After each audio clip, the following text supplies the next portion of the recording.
ዛሬ የድምጽ መስጫ እየተከናወነ ይገኛል በመላው ሀገሪቱ። በዚህ መሰረት እንግዲህ እስካሁን ከጠዋት ጀምሮ ስንሰራው ከነበረው ዝግጅት ባሻገር ከዚህ በፊት በተለያዩ አጋጣሚዎች ከናንተ ጋር እየተገናኘን ስንወያይ እንደቆየን ቦርዱ በተለያየ መንገድ ስራዎችን ሲያከናውን ቆይቷል። የእጩዎች ምዝገባ፣ የመራጮች ምዝገባ፣ የሲቪል ማህበረሰብ ድርጅቶች በመታዘብ ስራ ላይ የተሰማሩ፣ በመራጮች ትምህርት ላይ የሚያስተምሩ የተሰማሩ ለነሱ ሰርቲፊኬት ሰጥቷል። ለጋዜጠኞች ተንቀሳቅሰው መረጃ ዜና የሚዘግቡበትንም ባጅ ሰጥቷል። ይሄንን ቅድመ ዝግጅት ሲያደርግ ቆይቷል። ያው ለስራው ደግሞ አስፈላጊ የሆኑትን መራጮች ከምዝገባ ጀምሮ መራጮችን ከመመዝገብ የድምጽ አሰጣጡን ሂደት ስራ ከመስራት አንጻር ከ350 ሺህ በላይ የሆኑ የምርጫ አስፈጻሚዎችን አሰማርቷል። ይሄንንና የመሳሰሉትን ስራ ሲሰራ ቆይቶ የተመዘገቡት የፖለቲካ ፓርቲዎችና የግል እጩዎች በተደረገ የእጣ ወጣጥ በድምጽ መስጫ ወረቀት ላይ አደራደራቸው ከተወሰነ በኋላ ያው ይሄንን የድምጽ መስጫ ወረቀት ከሀገር ውጭ ተወስዶ የህትመት ስራው ተሰርቶ የህትመት ስራው ተጠናቆ ወደ ሀገር ውስጥ ገብቶ ያም ደግሞ የማሸግ እና የቁሳቁሶችን በተለያዩ የሀገሪቱ ክፍል የማስድረስ ስራ ሲሰራ ቆይቶ ያው ለዛሬ ድምጽ የመስጫ ቀን ደርሰናል ማለት ነው። እንግዲህ እስካሁን ካሉን መረጃዎች የተለያዩ ስራዎች ተሰርተዋል። እነሱን ባጭሩ ለማቅረብ ሞክራለሁ። እንደሚታወቀው ድምጽ የሚሰጣባቸው ምርጫ ጣቢያዎች ከጠዋቱ 12 ሰዓት ጀምሮ እንዲከፈቱ ነው ህጉም የሚለው፣ ቦርዱም ይሄንን አስተላልፏል። ስለዚህ ካሉን ምርጫ ጣቢያዎች በጠዋት በሰዓቱ በ12 ሰዓት የተከፈቱት ወደ 50188 ጣቢያዎች በሰዓቱ ተከፍተዋል።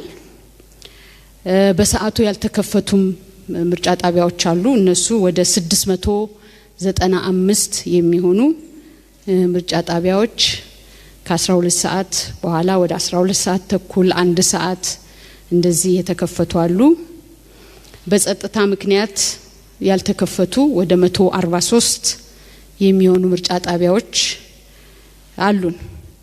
እንግዲህ የቁሳቁስን ስርጭት በተመለከተ ቀደም ብዬ እንደገለጽኩት ይሄ የድምጽ መስጫ ቁሳቁሶች ከውጭ ሀገር ከመጡ ጊዜ ጀምሮ ያው በተለያዩ መጋዘኖች ተቀምጠው በዛም ደግሞ የማደራጀት ስራ ተሰርቶ ታሽገው ወደ ምርጫ ክልል ከምርጫ ክልል ወደ ምርጫ ጣቢያ ተጓጉዘው በሁሉም ቦታ ላይ በትናንትናው ዕለት እስከ ምሽቱ 12 ሰዓት አካባቢ ድረስ ተጠናቀው በየምርጫ ጣቢያዎቹ ሁሉም ቁሳቁሶች እንዲደርሱ ተደርገዋል።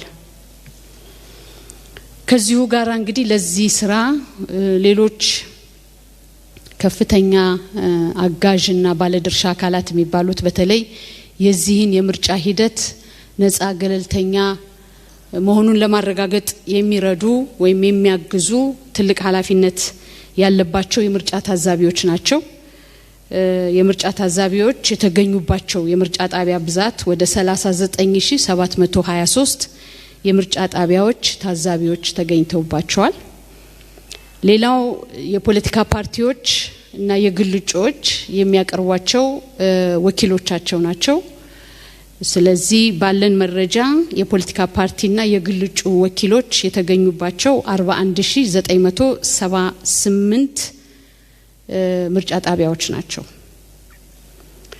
እንግዲህ በዚህ ሂደት ስራው እየተሰራ ይገኛል። ያው ከፍተኛ ቁጥር ያላቸው መራጮች በመላ አገሪቱ ወጥተው ድምጻቸውን እየሰጡ መሆኑን እኛም ባለን የዴስክ ክትትል ማድረጊያ ዴስክ መረጃ እየተቀበልን እንገኛለን። ያው በዚህ ሂደት ያጋጠሙን ችግሮች አሉ።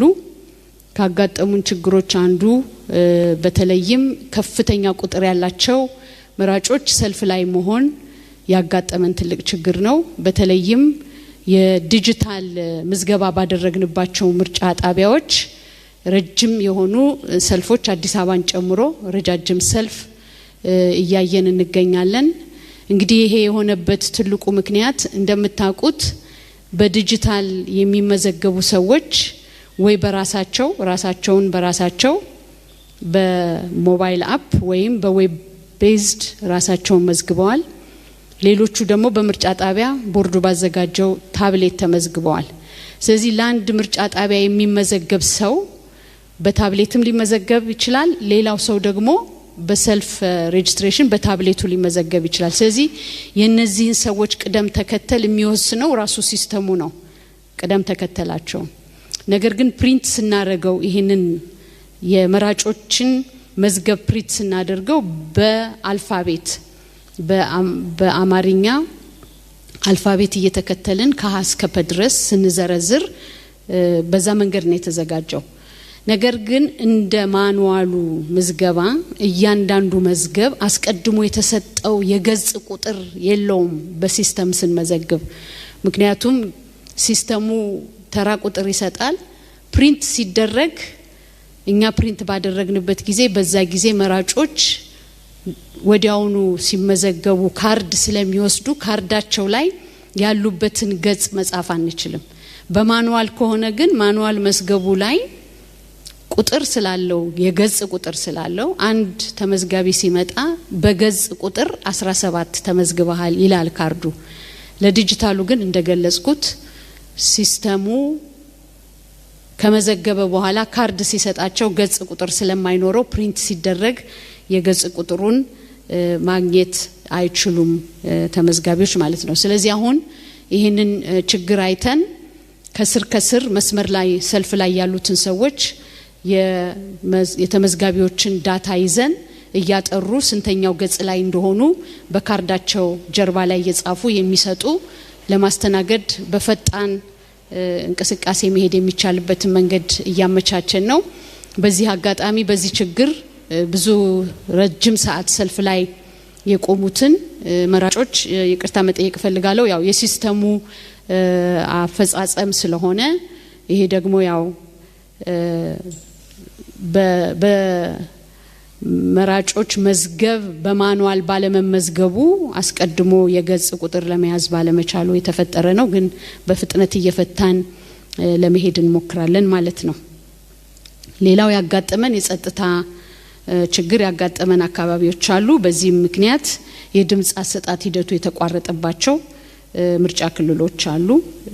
በቢሎኖፓ፣ በመባቺ፣ በቀርሳ፣ በነዚህ በኩታበር አካባቢ በኦሮሚያና በአማራ በተወሰኑ ምርጫ ክልሎች ከተጀመረ በኋላ በጸጥታ ችግር የተቋረጠባቸው አሉ። ሌላው የምርጫ ቁሳቁስ አላላክ በተመለከተ ሁሉ ምርጫ ጣቢያ ላይ በወቅቱ በጊዜው ቢደርስም ከዚህ በፊት በተወሰነ ምርጫ ክልል ሲመርጡ የነበሩ ነገር ግን በስድስተኛው ሀገራዊ ምርጫ በቦርዱ ውሳኔ ድምጻቸው ወደ ሌላ ምርጫ ክልል እንዲደመር የተወሰነላቸው የዚህ የቀይ አፈር መደበኛ መራጮችን በተመለከተ በሐመር ምርጫ ክልል ስር የነበሩትን ወደ ቀይ አፈር መደበኛ ለማዞር የተወሰነ ጊዜ ፈጅቶብናል። ስንልክ በሐመር ምርጫ ክልል ልከን ነገር ግን ወደ ቀይ አፈር መደበኛ መላክ ስለነበረብን እሱን ያው ከነበረን በምርጫ ክልል ደረጃ ካሉን ቁሳቁሶች ወደዛ ልከን ችግሩን ለመፍታት ችለናል ማለት ነው። ሌላው የኔትወርክ ችግር በተለይም መረጃ እንግዲህ በስልክ ነው የምንሰበስበው። ስለዚህ የስልክ ግንኙነት የተቸገርንባቸው በዘልማምና በሰዳል ወደ ቤንሻንጉል ጉሙዝ በዛ አካባቢ ሰዳል ምርጫ ክልል ላይ መረጃ በወቅቱ ለማግኘት አልቻልንም ማለት ነው። ሌላው ከዚሁ ጋራ በጣም የሚያሳዝንና ለቦርዱ ትልቅ ሀዘን የሆነው በነሞርና ኤኔር አንድ ምርጫ ክልል የምርጫ ክልል አስፈጻሚ የሎጂስቲክስ ክፍል ሰራተኛ የሆነ የቦርዱ አባል በጠዋት ተነስቶ የክትትል ስራ ለመስራት በሞተር ሳይክል ሲሄድ በደረሰበት አደጋ ህይወቱ አልፏል። የኢትዮጵያ ብሔራዊ ምርጫ ቦርድ በዚህ በጣም ከፍተኛ ሀዘን ተሰምቶናል። በዚህ አጋጣሚ ለቤተሰቦቹም ለወገኖቹም የተሰማንን ሀዘን መግለጽ እፈልጋለሁኝ። እንግዲህ በአጠቃላይ ባሁን በደረስንበት ደረጃ እዚህ ላይ ነን ያለነው። እንግዲህ ከናንተ በኩል የሚቀርቡ ጥያቄዎችን ለመቀበል ዝግጁ ነኝ። አመሰግናለሁ።